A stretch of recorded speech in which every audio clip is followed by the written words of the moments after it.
This is The Download from Sounds Profitable, your daily source for the essential news of the business of podcasting, brought to you by Spreaker from iHeart. I'm Gavin Gaddis.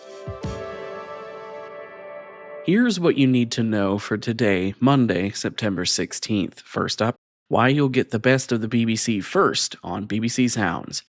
After a trial period, the BBC has decided to keep its strategy of podcasts releasing in timed exclusivity on the BBC Sounds app. According to the BBC's piece, the two common availability windows will remain 7 days or 28 days of exclusivity on BBC Sounds. The 18-month trial of this strategy reportedly brought 218,000 new listeners to the app, marking a 4.3% population increase, though the majority of their podcast audience remains on OpenRSS. Next up, Spotify continues video-forward strategy. Their shift to growing video presence gains momentum, with reporting from Bloomberg's Ashley Carman saying the company is offering deals. According to anonymous sources, Spotify is offering bespoke deals to podcasters that range as high as 7 figures to bring their video podcasts to the platform. Notably, the deals discussed do not demand exclusivity, allowing the shows to continue their YouTube presences as well. In addition, the company is growing its own in-house video podcast production, such as their new so-called vodcast series Countdown 2, which promotes upcoming music with behind-the-scenes artist interviews. The new series kicks off with a video about Jelly Roll's upcoming album featuring Machine Gun Kelly.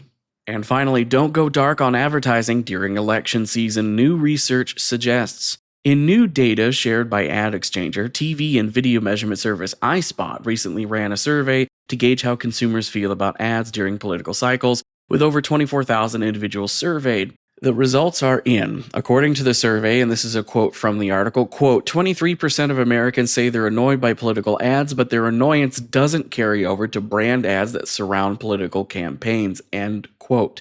10% of these respondents also trust brand messaging less when political ads are present, and 15% felt increased annoyance with all ads during political campaigns. However, these self-reported quote-unquote ad haters are a consistent part of the election cycle, as the survey was made to compare the election season with the 3-month period preceding the 2016 and 2020 elections. In contrast, 37% of people surveyed said that political ads increased their attention paid to podcast ads during that same time period. Brands are reportedly preparing to continue ad spend up until the election, but with a healthy dose of restraint. As for the rest of the news, a piece from Chief Marketer breaks down why podcast ads seem to be the industry's secret weapon and how brands can take advantage.